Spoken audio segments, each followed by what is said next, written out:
هلو هلو المال سلام كلكم حواتي كم يالوخم ويلكم اوب ماين كانال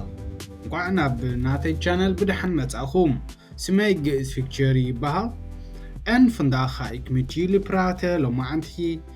كنزارو دليز الله خدما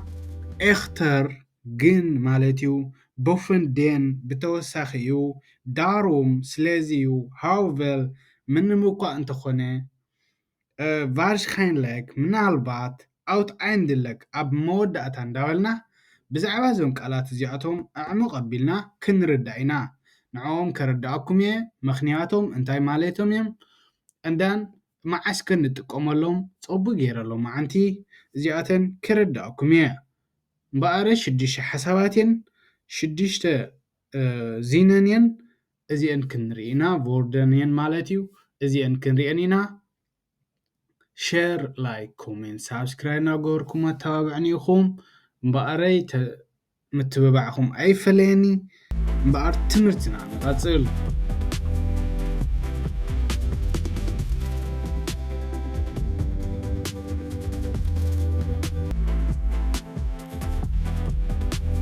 مبار حواتي بقطر حدا نجمل اختر زبعاوي سيفير اللي خبل علي اختر بلا الله اختر انتاي مالتي دما هرينا بوك تري واللهم مصحف بتكنس مالتيو بتكنس انتاي مالتيو ترجم انتاي مالتي اختر بتكنس ترجم مالتيو مار اوف توخ فورمال تيخنستالين مالتيو بحصيرو اختر مالت جن مالتيو بتجرينا ابز عالم زلا كباب دماني جن مالتيو اختر مالت جن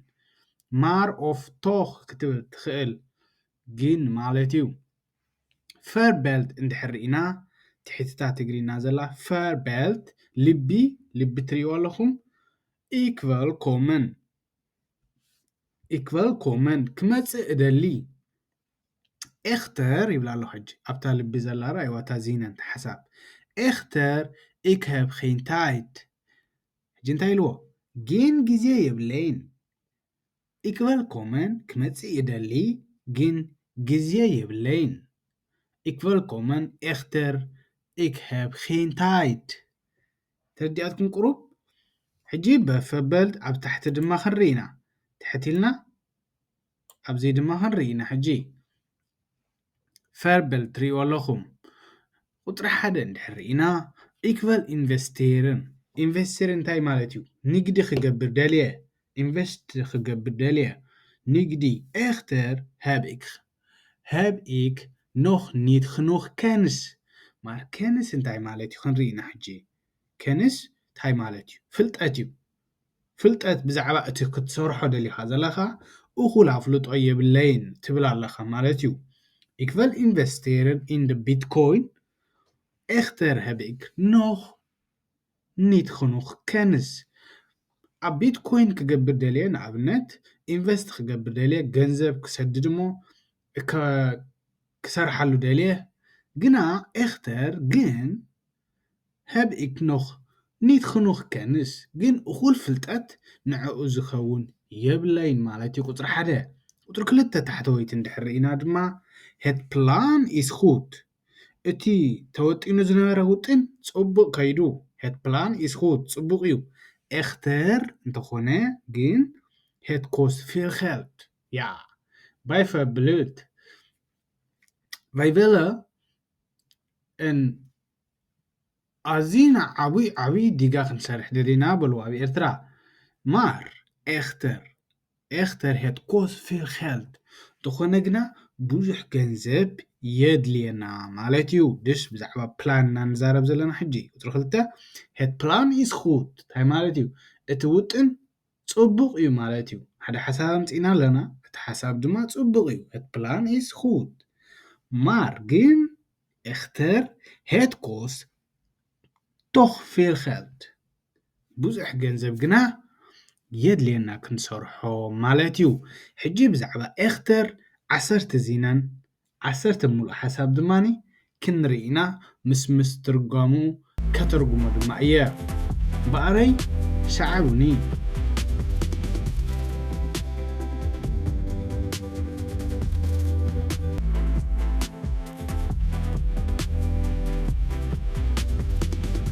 أمباري اختر فورمولا tegenstelling zoals maar ما خرينا خبراكي in contrast to معك حد النجر كمزي خوينا نرى ما جن انت خوينا خمزي خوينو انت خونا خمزي خوينو مالتي contrast حجي قطر حدا نرى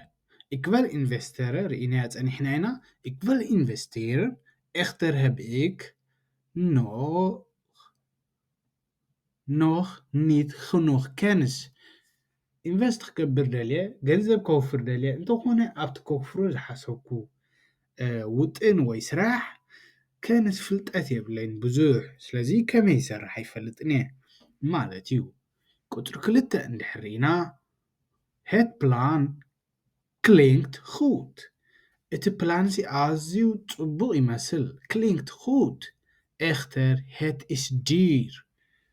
እቲ ፕላን goed ይመስል እቲ ድሌት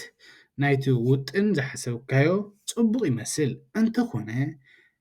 echter het is duur ግና ክቡር እዩ ማለት እዩ het is duur kost geld kost tijd kost mensen of veel dingen dus heel veel mensen of ዝኾነ ብሓፂሩ duur ትብሎ ነገር ብዙሕ ሰብ ዘድልየካ እንተኾይኑ ክቡር እዩ ማለት እዩ ብዙሕ ገንዘብ ዘድልየካ እንተኾይኑ ክቡር እዩ duur ብዙሕ ታይት ግዜ ዘድልየካ እንተኾይኑ እውን ብኡ መንፅር ክቡር እዩ ዓመታት ዝወስድ እንተኾይኑ ማለት እዩ ድሪ እንድሕር ኢና zij werkt hard ንሳ ኣበርቲዓ ትሰርሕ zij werkt hard echter zij verdient weinig ንሳ ኣበርቲዓ ትሰርሕ እንተኾነ ግን zij verdient weinig verdient ማለት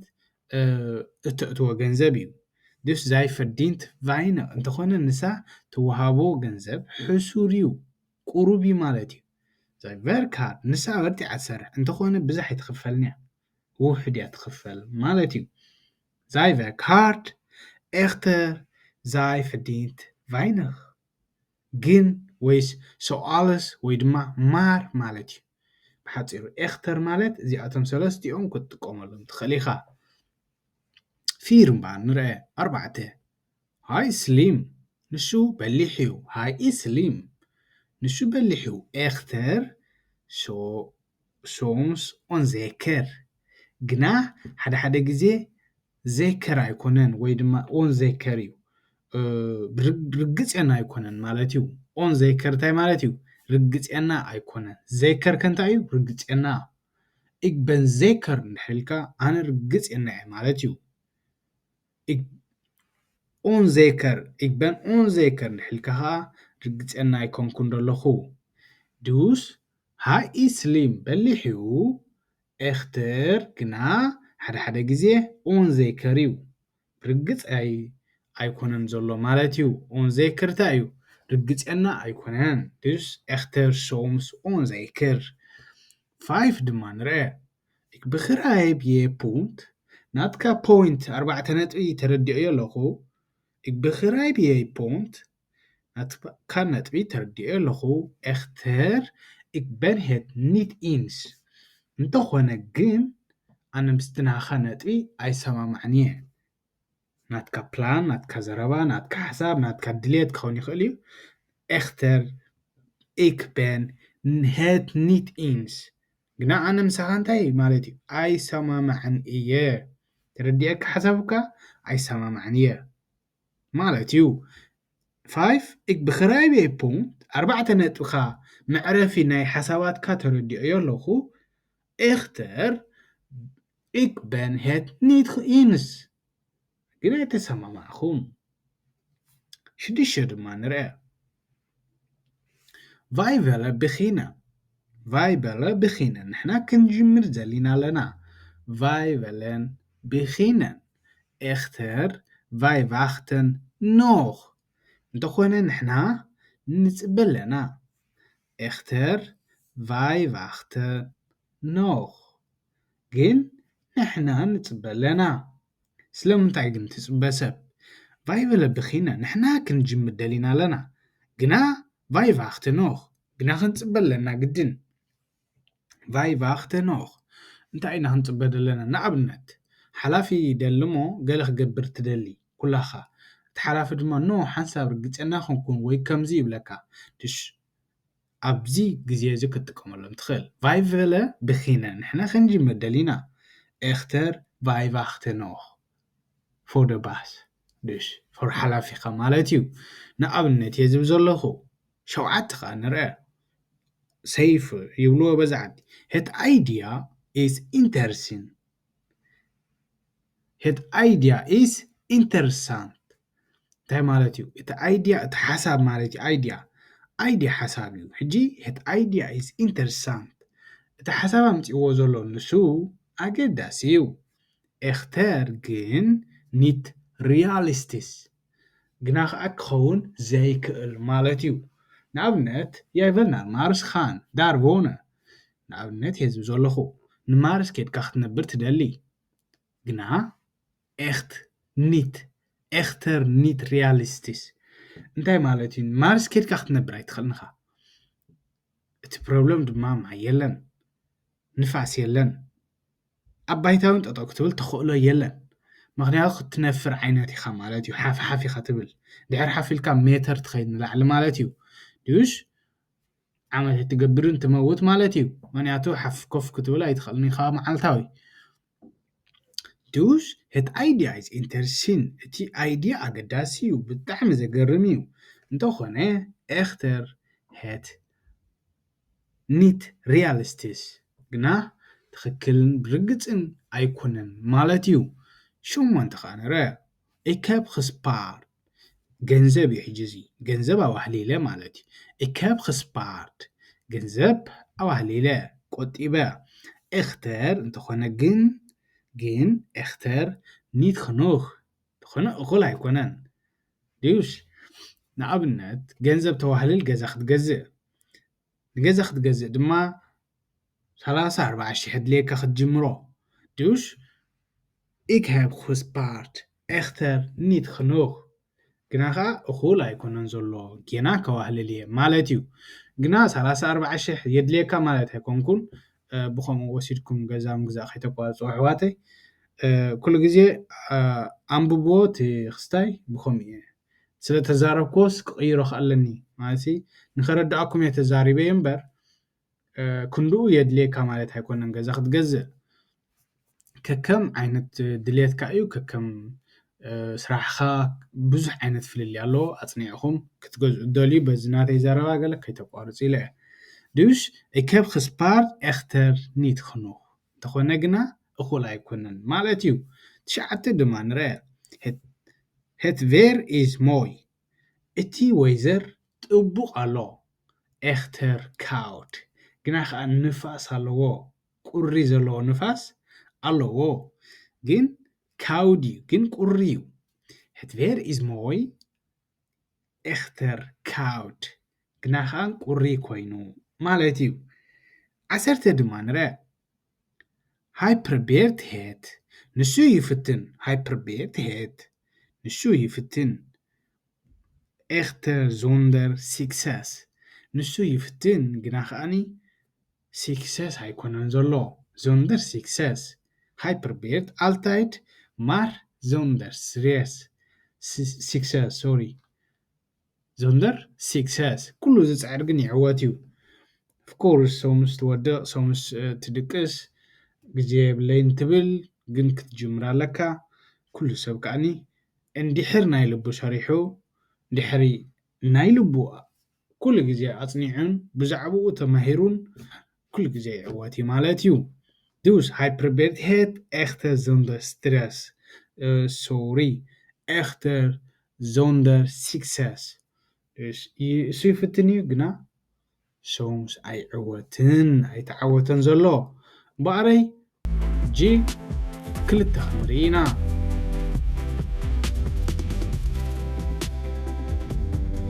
ትበይ ድማኒ ቦፈንዲን vad betekent ቦፈንዲን እንታይ ማለት እዩ እታ ቡክ ዘለዋ ብቴክንስ ትብል ዘላ ድማ ዳርናስት ማለት እዩ ዳርናስታ እዩ ብተወሳኺ ኣብ ልዕሊ ንሱ daarnaast of en in ook ክትብል ትኽእል ኢኻ in dus daarnaast ብልዕሊኡ ተወሳኺ en ኢልካ ድማኒ ከምኡ ውን ማለት እዩ ከምኡ ውን dus ፈብልጥ እታ ልቢ ዘለዋ እንድሕር ርኢና እምበር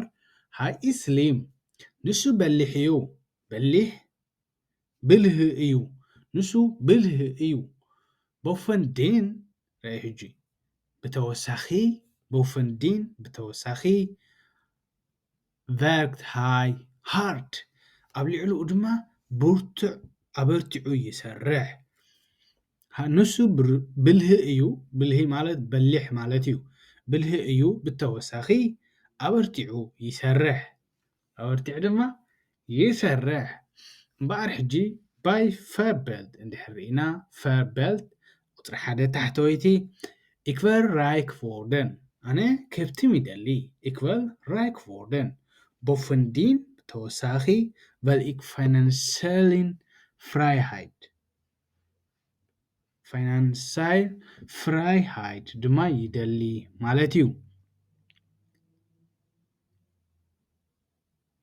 financing vrijheid finance እንታይ ማለት እዩ ገንዘብ dus ik wil rijk worden ኣነ ከብትም ይደሊ bovendien wil ik financial vrijheid ናይ ገንዘብ vrijheid ናጽነት ድማኒ ክህልወኒ ይደሊ ማለት እዩ ቁጽሪ 2 ድማ ንርአ zij is mooi ንሳ ኣዝያ ጽብቕቲ እያ zij is mooi bovendien ተወሳኺ zij is intelligent ዋው zij is ጽብቕቲ እያ እንዳንተወሳኺ ድማኒ በላሕ እያ intelligent በላሕ ማለት ስሊም በሊሕ ሓቀይዶ intelligent ግን ኣዝዩ ካብ ስሊም ዝበልሕ ማለት እዩ ኣዝዩ ካብቶም በላሕቲ ሰባት ዝበሃሉ dus zij is slim zij is mooi ንሳ ጽብቕቲ እያ bovendien ብተወሳኺ is zij intelligent ንሳ ድማ ኣዝያ intelligent እያ ማለት እዩ እምበኣር ብዛዕባ bovendien ከዓኒ 10 ዚነን ክንርኢ ኢና እምበኣረይ ንቀጽል bovendien extra informatie ድማ ክንርኢና ሕጂ ኤክስትራ ተወሳኺ bovendien ከመይ ጌርና ብዙሕ ግዜ ንጥቀመሉ እዚ ተወሳኺ እዩ dus ቁጽሪ 1 እንድሕር ርኢና ኢክሌር ኔዘርላንድስ ትምህርቲ ኔዘርላንድ ይመሃር bovendien les ik elke dag boek ግን ተወሳኺ ይብላሉ ተወሳኺ les ik elke dag een boeken ቋንቋ ትመሃሪኻ ግና ከዓ መሊስካ ክትብርትዕ መሊስካ ከተጽንዕ ስለ ዘለካ ኩሉ ግዜ ቡክ ከተንብብ ኣለካ ማለት እዩ dus ik leer Nederlands bovendien ተወሳኺ les ik elke dag boeken ድማ ተወሳኺ ድማ መጽሓፋት መዓልታዊ መጽሓፍ የንብብ 2 ድማ ንርአ 2 zij is vriendelijk ንሳ ሕውስቲ እያ ሕውስቲ vriendelijk bovendien helpt zij iedereen ተወሳኺ ድማ ንሳ ንኩሉ ሰብ ትሕግዞ ንኩሎም ትሕግዞም ነቶም ዕሩኽታ ነቶም vriendelijk እያ ሕውስቲ እያ እንደገና ንኩሎም ከዓኒ ትሕግዞም ማለት እዩ zij is vriendelijk bovendien helpt zij iedereen ኣበይና ንርኢ ዘለና ቁጥሪ 2 3 ድማ ንርአ 3 ሃይ ስፖርት ፊል ንሱ ብዙሕ ስፖርት ይገብር bovendien eet hij gezond ኣብ ርእሽኡ ድማኒ ተወሳኺ ንሱ ጥዕና ዘለዎ ምግብታት ይበልዕ bovendien eet hij gezond 4 ድማ ንርአ ik wil rijk worden ኣነ ሃብታም ክኸውን ይደሊ ik wil rijk worden bovendien wil ik vrijheid ኣብ ርእሽኡ ድማ ናጽነት ይደሊ ik wil rijk worden bovendien wil ik vrijheid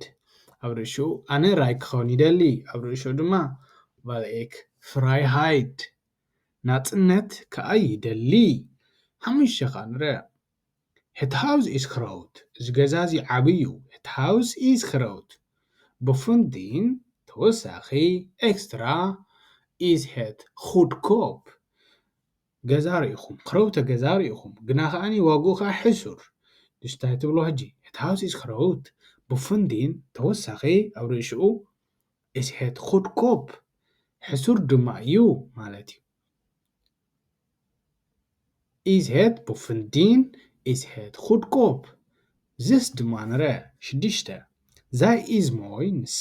ፅብቕቲ እያ bovendien is zij intelligent ሽዑ ድማኒ ንሳ ከዓኒ በላሕ እያ ርኢናያ ፀኒሕና ኢና ኣብቲ ኣብነት እዚኣ ማለት እዩ zij is mooi bovendien is zij is intelligent ዘይፍ ድማ ንሪአ hij werkt hard ንሱ ኣበርቲዑ ይሰርሕ hij werkt hard ኣበርቲዑ ይሰርሕ bovendien klaagt hij nooit kijk klaagt hij nooit እንታይ ማለት እዩ ንሱ ድማኒ ኣንፀርፂሩ ኣይፈልጥን ማለት እዩ ክላኽት ምንፅርፃር እዩ ኖይት ከዓኒ ኣንፀርፂሩ ኣይፈልጥን እዩ ማለት እዩ dus hij werkt hard ኣበርቲዑ ይሰርሕ dus bovendien ተወሳኺ klaagt hij nooit dus ኣኽቲ ድማ ንሪአ ik spaar geld ኣነ ገንዘብ ይእክብ ኣለኹ የዋህልል ik spaar geld bovendien investeer ik ኣብ ርእሽኡ ድማኒ እንታይ ይገብር ኢንቨስት ይገብር ኢንቨስት እንታይ እዩ እንድሕር ኢልና ምውፋር ይበሃል ብትግርኛ ምውፋር ገንዘብ ይኸውን ዝኾነ ነገር ከተዋፍር ከለኻ እንታይ ይበሃል በዚ ዓዲ ኢንቨስቴር dus ik spaar geld የዋህልል እየ ገንዘብ bovendien ተወሳኺ ብልዕሉ ኢንቨስተር ik ገንዘበይ ድማኒ ንባንክታት ይህበ ወይ ድማ ንትካላት የለቅሐ ክጥቀሙሉ መታ ንዓይ ድማ ወለድ ክመፀኒ ማለት እዩ ኢንቨስተር ማለት ከምዚ እዩ ነይኸ ድማ ንሪአ het restaurant is rustig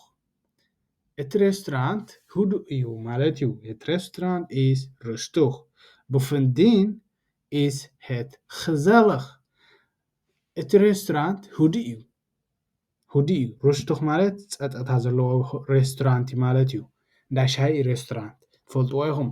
bovendien ኣብ ርእሽኡ ተወሳኺ is het gezellig ኣዝዩ ድማኒ ጥዑም እዩ እቲ ገዛ ማለት እዩ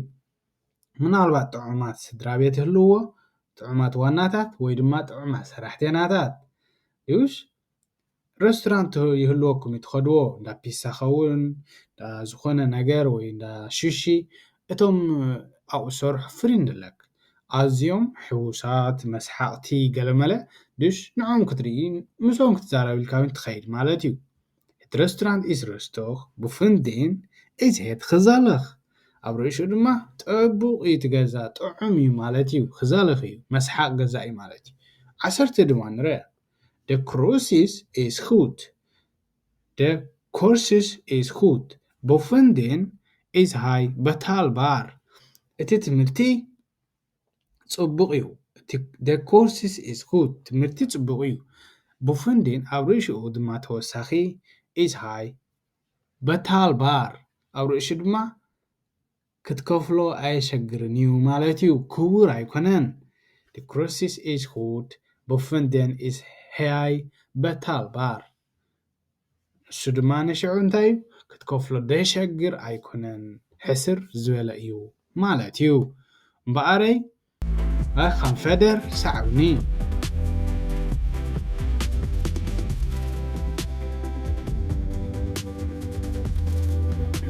ድሪ ድማ ንርአ ዳሩም ዳርጋ ብዙሕ ግዜ ትሰምዖ ነገር እዩ ዳሩም ብዙሕ ግዜ ንሰምዖ እንታይ እዩ ቋንቋ እዩ ቮርደን ማለት እዩ dus ስለዚ ማለት እዩ ዳርኡም ስለዚ ከምዚ ኸይነ ስለዚ ከምዚ dus ብቴክንስ ንርአ ኣብዚ ቡክ ዘለዎ ረኣዩ ብቴክንስ እንታይ ማለት እዩ ብቴክንስ ኦም ዲ ሬድን ምኽንያት ማለት ስለዚ ትብል ትግርኛ እንታይ ኣሎ ብቲ ዓለም ዘሎ ስለዚ dus ፈርብልት ቁፅሪ 1 እንድሕር ኢና ናይ ቁፅሪ 1 ዘይኮነስ ኣብ ልቢ ዘለዎ ik ben moe ኣብቲ ልቢ ዘለዎ ንርኢ ik ben moe ኣነ ደኺመ ኣለኹ daarom ga ik slapen daarom ga ik slapen ስለዚ ክድቅስ እየ ማለት እዩ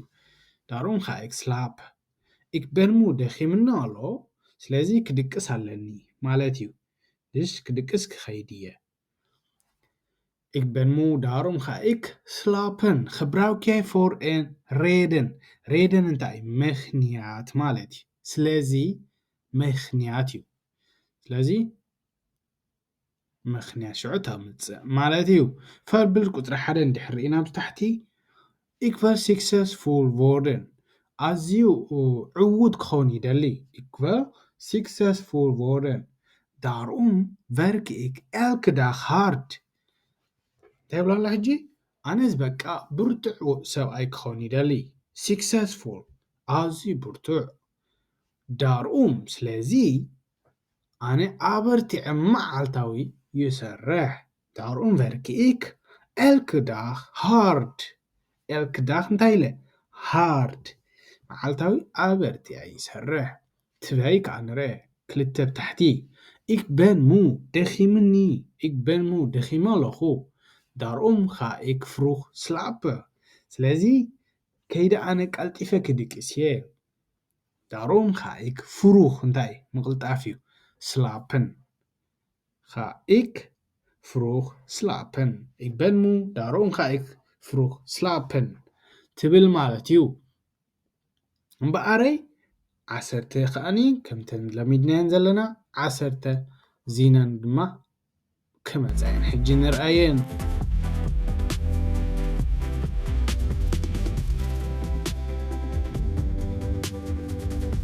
እምበኣር ሕጂ daarom gevolg reden gevolg ሰዓቢ ማለት እዩ reden ከዓኒ ምኽንያት እዩ ስለዚ ማለት ድማ እዩ ቁፅሪ 1 እንድሕር ኢና ik wil succes ኣነ ዕዉት ክኸውን ይደሊ ik wil succes daarom werk ik hard ስለዚ ድማ እንታይ ኢለ ኣበርቲዐ ይሰርሕ daarom werk ik hard ክልተ ድማ ንርአ het regent ማይ ይሃርም ኣሎ het regent daarom blijf ik thuis ስለዚ ኣብ ገዛ ይጸንሕ daarom blijf ik thuis ስለዚ ኣብ ገዛ ይጸንሕ ድሪ ድማ ንርአ ik ben moe ኣነ ደኺመ daarom ga ik slapen ስለዚ ኣነ ከይደ ክድቅስ እየ ik ben moe daarom ga ik slapen ኣርባዕተ ድማ ንርአ hij wil groeien ንሱ ክዓቢ ይደሊ groeien hij wil groeien daarom leer hij elke dag ስለዚ ድማ ንሱ መዓልታዊ ይመሃር hij wil groeien ክዓቢ ይደሊ daarom leer hij elke dag ስለዚ መዓልታዊ ይመሃር 5 ድማ ንርአ ik wil beter spreken ኣነ ዝሓሸ ክዛረብ ይደሊ wil beter spreken daarom oefen ik ስለዚ እንታይ ገብር ኣነ ይለማመድ daarom oefen ik ስለዚ ኣነ ይለማመድ ማለት እዩ ik wil beter spreken daarom oefen ik ትለማመድ ኣለካ ማለት እዩ ጽቡቕ ጌርካ ክትዛረብ ትኾንካ 6 ድማ ንርአ 6 zij wil afvallen afvallen ማለት እንታይ እዩ ዛይ ጓል እያ ትኾን ደላ zij wil afvallen afvallen ማለት ምጉዳል ማለት እዩ ምጉዳል ንኣብነት ነብሲ ወሲኻላ ንሳ እሞ ግን ኣይደለየትን ትነብሳ dus zij wil afvallen ትብል ንሳ ነብሳ ከተጉድሎ ደልያ ስፖርት ትሰርሕ ኣላ ንኣብነት ማለት እዩ dus zij wil afvallen daarom sport zij ስለዚ ድማ እንታይ ትገብር ኣላ ስፖርት zij ንሳ ስፖርት ትገብር ኣላ ትጎዪ ንኣብነት ክኸውን ይኽእል ኩዕሾ ወይ ገለ ትፃወት ድማ ክኸውን ይኽእል ወይ ድማ ምብላዕ ትገድፎ ትኽእል ኣፕል ጥራይ ክትበልዕ ትኽእል ማለት እዩ zij wil afvallen daarom sport zij እዚ ድማ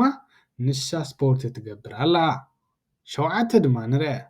wij willen winnen ንሕና ክንዕወት ደሊና winnen ምዕዋት እዩ wij willen ቪነን ዳርኦም ትሬይነን ቫይ ስለዚ ድማ እንታይ ንገብር ንላማመድ ኣለና ባይቨለን ቪነን ክንዕወት ንደሊና ኣለና ዳርኦም ትሬይነን ቫይ ስለዚ ድማ ንላማመድ ኣለና ኣበርቲዕና ክንዕወት መታን ሸውዓተ ድማ ንርአ ሸሞንተ ድማ ንርአ ኢኳል ኢንቨስተርን ኣነ ኢንቨስት ክገብር ደልየ ዳርኦም ለስኢክ ቡከን ስለዚ ድማ ኣነ እንታይ ገብር ኣለኹ ቡክ የንብብ ኣለኹ ብዛዕባ ምንታይ ብዛዕባ ኢንቨስተርን ማለት እዩ ብዛዕባ ንግዲ ከመይ ጌርካ ትሰርሕ ኦንላይን ማለት እዩ ኢኳል ኢንቨስተርን ዳርኦም ለስኢክ ቡከን ስለዚ ቡከን የንብብ ሸዓተ ድማ ንርአ ሃይቨር ሩስት ንሱ ሩስቱ ኺደልሎ ርግኣት ማለት እዩ ሩስት ማለት ዝኾነ ሰብ ክዛረቦ ይደሊ የለን ዳርኦም ኻትሃይ ቫንደለን ስለዚ ድማ ይኸይድ ኣሎ ክዛወር ማለት እዩ ዳርኦም ኻትሃይ ቫንደለን ሃይቨር ሩስት ዘረባ ይደልየን ኩሉ ነገር ኣጽሊእዎ ኣሎ ወይ ሕሚሙሎ ርእሱ ዳርኦም ኻትሃይ ቫንደለን ስለዚ ንሱ ክዛወር ከይዱ ቲን ድማ ንርአ ኢኳል ሃር ኒድ ፈሊሰ ንዓ ከጥፋእ ኣይደለኹን እዚኣ ጓል እያ ትኾን ዘላ ኢኳል ሃር ኒድ ፈሊሰ ከጥፋኣስ ኣይደለኹን ዳርኦም ዱኢክ ማይን ቤስት ካብ ልበ ይገብር ማለት እዩ ልቢ ናትኩም ብድሕሪት 10 ኢኳል ሃር ኒድ ፈሊሰ እንድሕር ኢልካ ሓንቲ ጓል ኣላ ምሳኻ ክትከይድካ ኣይትደልያንኻ ተፍቅራ ኢኻ ማለት እዩ ድዩስ ዳርኦም ዱኢክ ማይ ቤስት እቲ ዝበለጸ ድማ ኣነ እቲ ዝበለጸ ናተይ ይገብር ኣብ ኩሉ ኣብ ዘረባ ኸውን ኣብ ተግባራት ይኸውን ኣብ ኩሉ ይሕግዛ ወይ ድማ የዘናግዓ ይግዱ ማይ ቤስት ድማ ይግዱ ማይ ቤስት በቃ እቲ ኣነ ዝበለጸ ዝብሎ ኣብ ነብሰይ ንዓኣ ይገብረላ ማለት እዩ ድዩስ ሃርት ኺፈ ኢኳል ሃር ኒድ ፈሊሰ ዳርኦም ዱኢክ ማይ ቤስት እቲ ዝበለጸ ናተይ ድማ ይገብር በኣረይ ሕጂ 4 ክንርኢና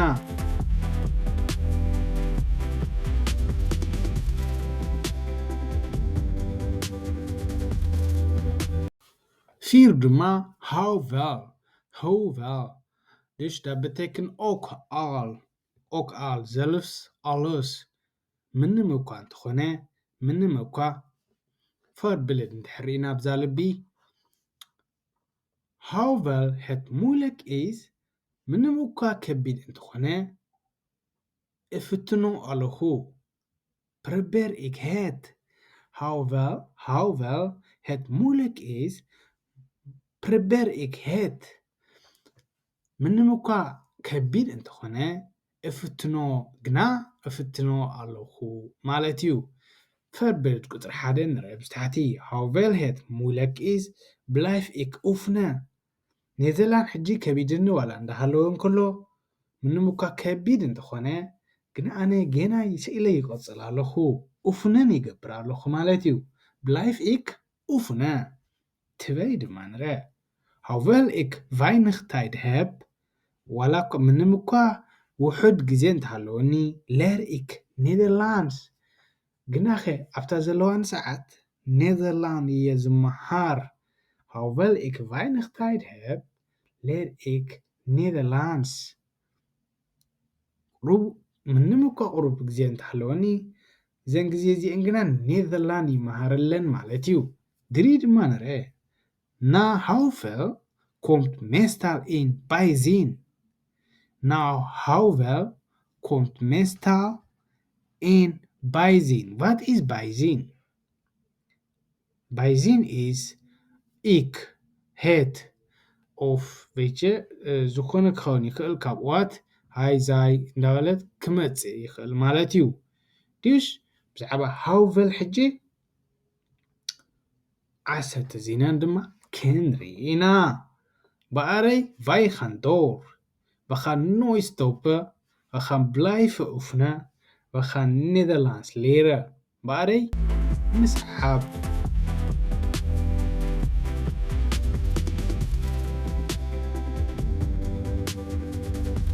بار حجي خاني How väl och all نرأى حدا نرأى حجي How väl het moeilijk is geef ik niet op እንታይ ማለት እዩ How väl het moeilijk is ዋላ እኳ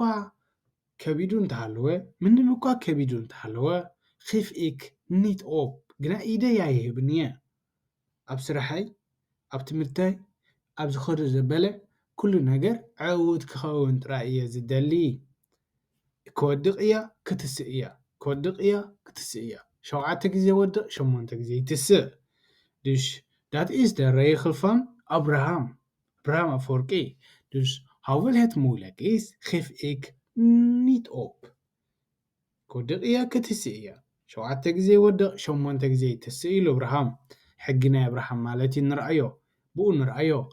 Dus hoewel het moeilijk is ولا أقوى منهم كبين دخونه geef ik niet op. جنا إيدي يهبني مالتي geef ik niet op. Tweede manere كلتا hoewel ik moe ben ምንም እኳ ደኺመ እንተሃለኹ werk ik door ግና ስርሐይ ይቕፅል ስቕ hoewel ik moe ben werk ik gewoon door dus dat betekent werk ik door እንድሕር ኢለ ምንም እኳ ደኺመ እንተሃለኹ ግና ኸ ስርሐይ ስቕ ኢለ ይቕፅል ደኺምኒ ኣይብልን ማለት እዩ ደኺምኒ ኢለ ኣይቋርፅን እየ ሰለስተ ከዓ ንርአ hoewel hij jong is ولا እኳ ምንም መንእሰይ እንተሃለወ is hij wijs hij is wijs dus hoewel hij jong is ምንም እኳ ቆልዓ መንእሰይ እንተሃለወ is hij wijs እንተኾነ ግና ንሱ በሊሕ እዩ ማለት እዩ hij is wijs በሊሕ እዩ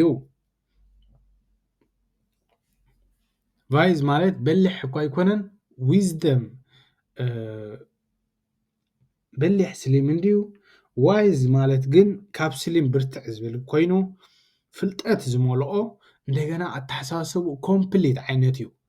ስሊም ንነገራት ጥራይ ክትፈትሕ ትኽእል ኢኻ ስሊም ትበሃል ትፈትሕ ጥራይ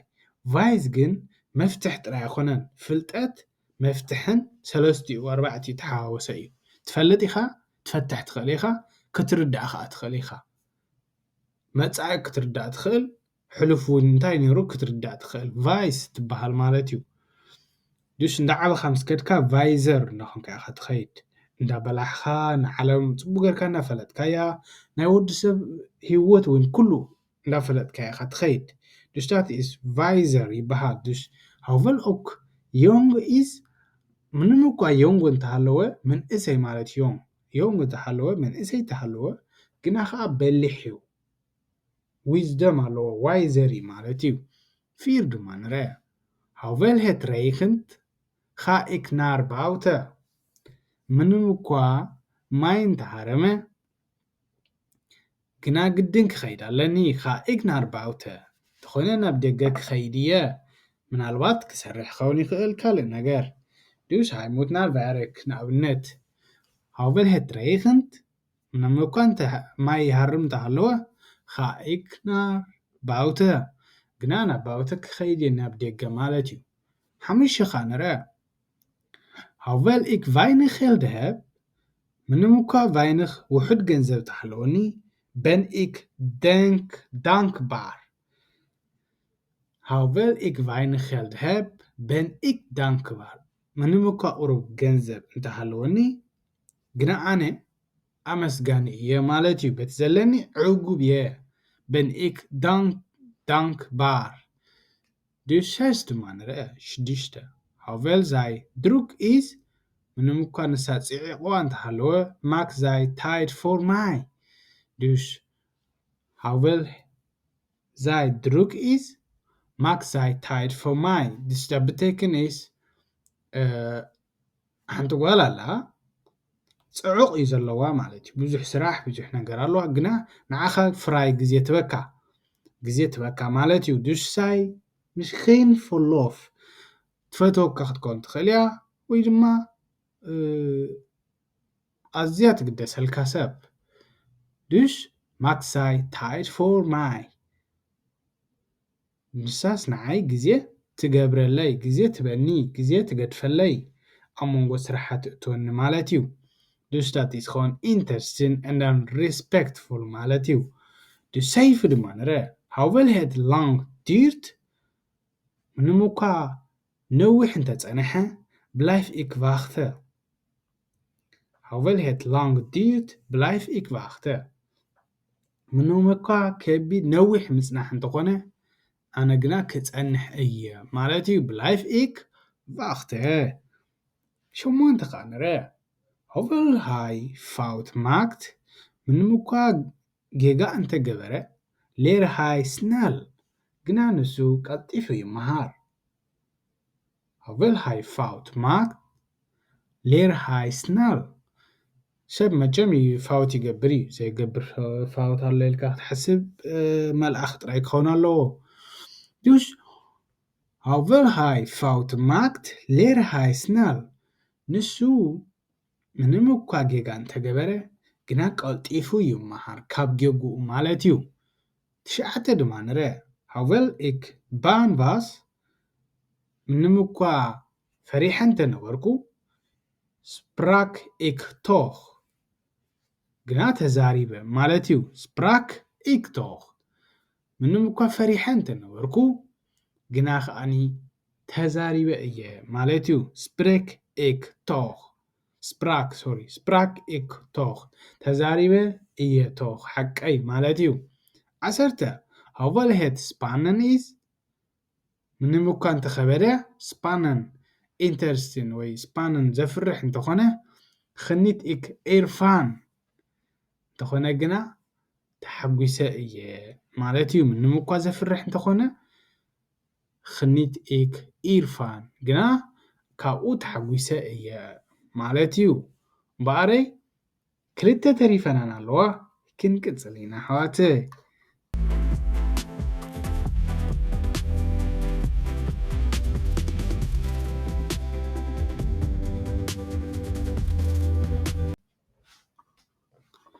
እምበኣረይ 5 ድማ ንርአ waarschijnlijk ማለት ምናልባት ማለት እዩ ምናልባት waarschijnlijk ምስኪን wat betekent እንታይ ማለት እዩ betekent ዳ ቡክ ዘለዋ betekent እንታይ ማለት እዩ ምስኪን ማለት እዩ waarschijnlijk ምናልባት ማለት እዩ ምስኪን of ik denk dat ወይ ድማ ከምዚ ይሓስብ ማለት እዩ ከምዚ ይመስለኒ ኣብዛ ልቢ ዘላ እንድሕር ኢና hij komt waarschijnlijk morgen ንሱ እንታይ እዩ ዘሎ ሕጂ ምናልባት ፅባሕ ይመፅእ ይኸውን ንሱ ምናልባት ፅባሕ ይመፅእ ይኸውን dus hij komt waarschijnlijk morgen ምናልባት ፅባሕ ይመፅእ ይኸውን ቁፅሪ ሓደ እንድሕር ኢና verbed ታሕተዋይ ik ga waarschijnlijk morgen sporten እንታይ እዩ ዘለኹ ik ga waarschijnlijk morgen sporten ፅባሕ ik denk ከም ዝመስለኒ ወይ ድማ ምስኪን ምናልባት ኣነ ፅባሕ ምናልባት ስፖርት ክገብር ይመስለኒ ማለት እዩ ስፖርት ክገብር ይመስለኒ ትበይ ድማ ንርአ zij komt waarschijnlijk later ንኣብነት zij ንሳ ማለት እንዲ zij komt waarschijnlijk later ከም ዝመስለኒ ንሳ ዳሕራ እያ ክትመፅእ ንኣብነት ደው ኢላ እንተነይራ ናብ ስድራ ሰሚዕኻ ሓፍተይ ከማሲአ ኢላ ወይ ድማ ናብ እንዳ ፋሚሊ ኸይዳ ናብ ስድራ ቤት ዝፈልጦም ስለዚ zij komt waarschijnlijk later ከተምስእ እያ ክትዕልል ምስ መሓዙታ ስለዚ zij komt waarschijnlijk later ክትብል ትኽእል ኢኻ እምበኣረይ ብዛዕባ waarschijnlijk ድማ 10 ሓሳባት ክንርኢ ኢና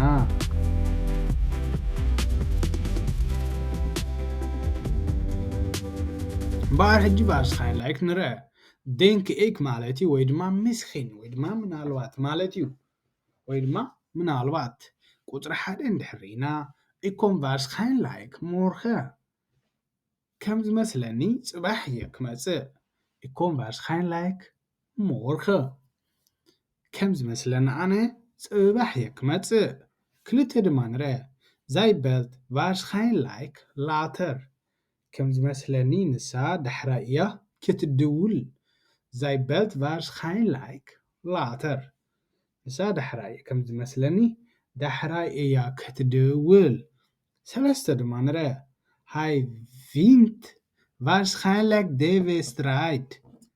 ንሱ ሃይ ቪንት waarschijnlijk deze strijd ከም ዝመስለኒ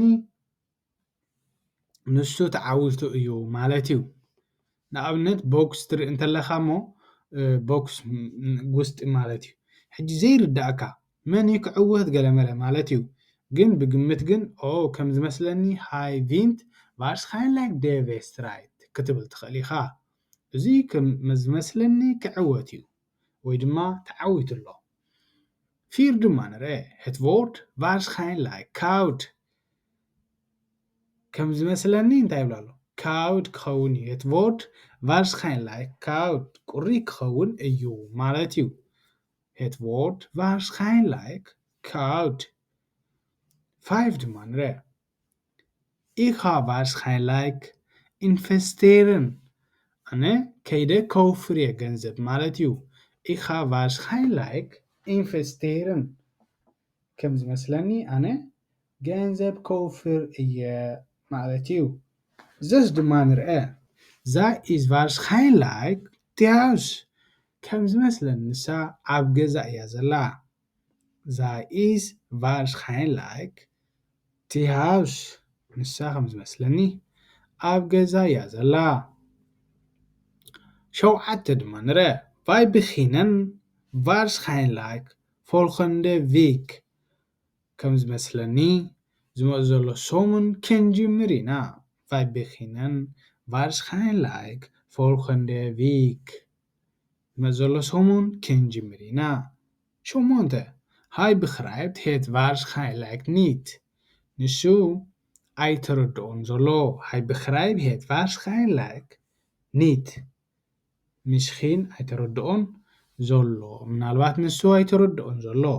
ትሽዓተ ድማ ንርአ het duurt waarschijnlijk lang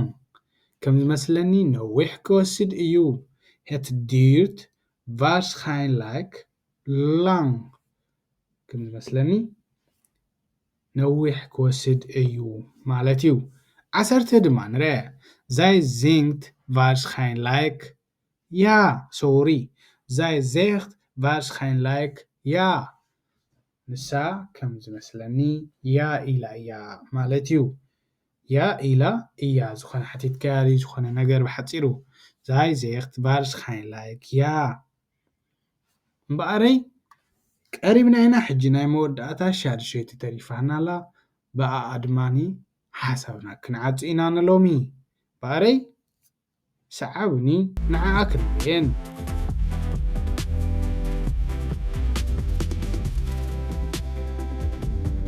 እምበኣር ኣሕዋተይ ደኺምኩም ትኾኑ ኢኹም ሕጂ እዚአን ኣውትኣይንድለክ ርኢና ብአን ክንዓፂ ኢና ኣይክድንግየኩምን እየ ኣውትኣይንድለክ ማለት ob het einde ማለት እዩ ብቴክን ማለት ob het einde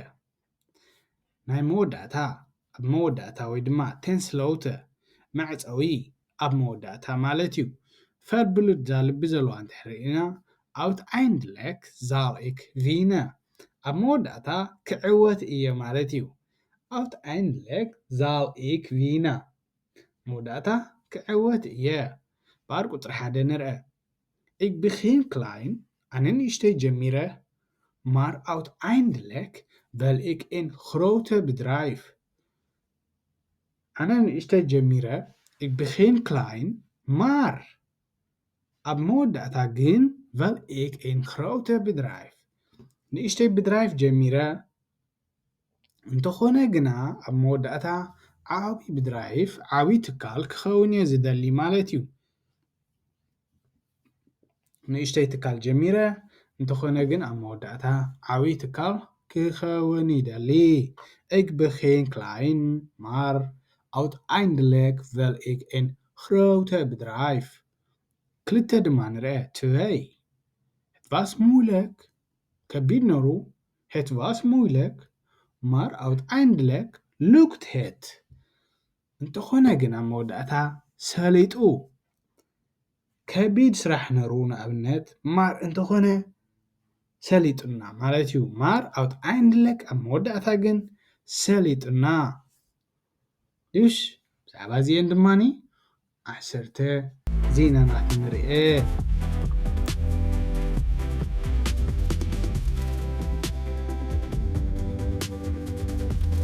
እምበኣር ሕጂ ብዛዕባ ኣውትኣይንድለክ ኣንሄት ኣይንደ ንርአ ቁፅሪ 1 ኣውትኣይንድለክ vel ik successful sein ኣነ ኣብ መወዳእታ ኣዝዩ ብርቱዕ ሰብ successful ብስራሕ ኩሉ ብኩሉ ዕዉት ኮይነ ክወፅእ ይደሊ ማለት እዩ ኣውትኣይንድለክ vel ik successful sein ኣብ መወዳእታ ዕዉት ሰብ ክኸውን ይደሊ ትበይ 2 ድማ ንርአ het was moeilijk ከቢድ ነይሩ maar uiteindelijk lukt het ተኾነ ግን ኣብ መወዳእታ እንታይ ኮይኑ ሰሊጥና 3 ንርአ uiteindelijk begrijp ik het ኣብ መወዳእታ ግን ኣነ ተረዲአዮ ኣብ መወዳእታ uiteindelijk begrijp ik het ኣብ መወዳእታ ግን ተረዲአዮ ማለት እዩ 4 ድማ ንርአ wij begonnen klein ንሕና ንእሽተይ ጀሚርና maar uiteindelijk groeiden wij ተኾነ ኣብ መወዳእታ ዓቢና ማለት እዩ dus wij begonnen klein ንእሽተይ ጀሚርና maar እንተኾነ uiteindelijk groeiden wij ተኾነ ግና ንሕና ዓቢና በቂልና ማለት እዩ 5 hij viel vaak ብዙሕ ግዜ ይወድቕ maar uiteindelijk stond hij op እንተኾነ ግና ብዙሕ ይወድቕ ንሱ ብዙሕ ይወድቕ እንተኾነ ግና ኣብ መወዳእታ ኩሉ ግዜ ከዓ ይትስእ ማለት እዩ maar uiteindelijk stond hij op hij viel vaak ብዙሕ ግዜ ይወድቕ maar uiteindelijk stond hij op ተኾነ ግና ኣብ መወዳእታ ከዓ ይትስእ ኩሉ ግዜ ይወድቕ ኩሉ ግዜ ከዓ ይትስእ ማለት እዩ 6 ከዓ ንርአ uiteindelijk vond ik rust ኣብ መወዳእታ ጥዑም ይስምዓኒ ኣሎ ወይ ድማ ህድኣት ይስምዓኒ ኣሎ ማለት እዩ uiteindelijk vond ik rust ኣብ መወዳእታ እንታይ ኢሉ ህድኣት ይስምዓኒ ኣሎ 7 het duurt lang het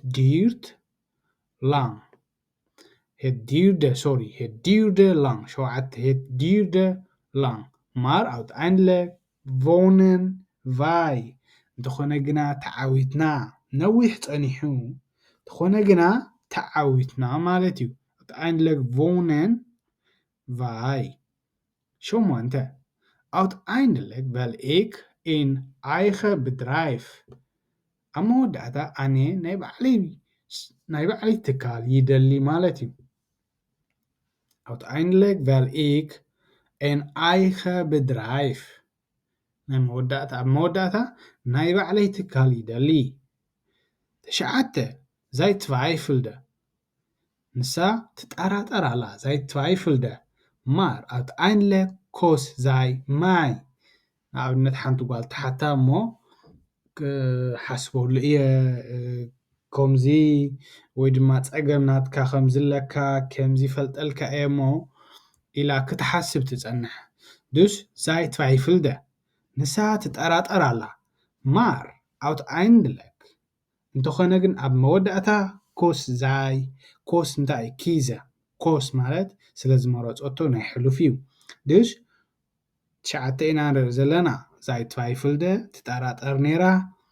ነራ ደ ስለ ዘሎ ነራ ማለት እዩ ሕሉፍ እዩ maar uiteindelijk koos zij mij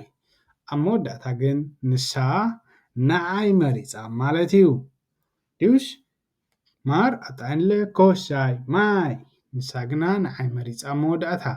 10 ከዓ ንርኢ uiteindelijk bereik jij wat jij verdient ኣብ መወዳእታ እትበፅሖ ነገር እንድሕር ኣሎ እቲ ዝሰራሕካሉ ንሱ ኢኻ ድማ ዝምለሰካ ማለት እዩ ወይ ድማ ንሱ ኢኻ رهاصكا ناي رهاصكا واقات تقبل مالتي outeindelik bereik jij wat jij verdient ንኣብነት successful ክትከውን እንተኾንካ ሄልካ ኢኻ ትጅምር ካብ ሓደ ኢኻ ትጅምር ዜሮ ኢልካ ሓደ እንዳበልካ ናብቲ ትደልዮ 100 እንተኮይኑ ነይሩ ትካል ክትገብር 100 እንተበፂሕካ dus jij outeindelik bereik jij wat jij verdient እቲ ዝግባኣካን እቲ ትደልዮን በፂሕካ ኣለኻ ማለት እዩ ከመይ ኢልካ ስታፕ for step ቀስ ኢልካ ማለት እዩ መዓልታዊ እንዳሰራሕካ መዓልታዊ እንዳተማሃርካ ማለት እዩ እምበኣረይ ንሎማዓንቲ ዝበልክዎን እዘን 6 ኣገደስቲ ዝበልክዎን ንዓኻትኩም ይጠቕማኹም እየን ኢለ ዝሃምፃኽወን እየን ነይረን ኤኽተር ግን ማለት እዩ በፈንድን ብተወሳኺ እዩ ዳርኦም ስለዚ ርኢና ሃውቨል ምንም እኳ እንተኾነ waarschijnlijk ምናልባት outeindelik ድማ ኣብ መወዳእታ እንዳበልና ርኢና ኣለና እምበኣር ንሎማዓንቲ እዚአን እየን ነይረን ኣሕዋተይ ሼር ላይክ ኮሜንት ሳብስክራይብ እንዳገበርኩም ኣተባብዑኒ ኢኹም ብካልእ ክሳብ ዝምለሰኩም እምበኣረይ ሰናይ ምሸት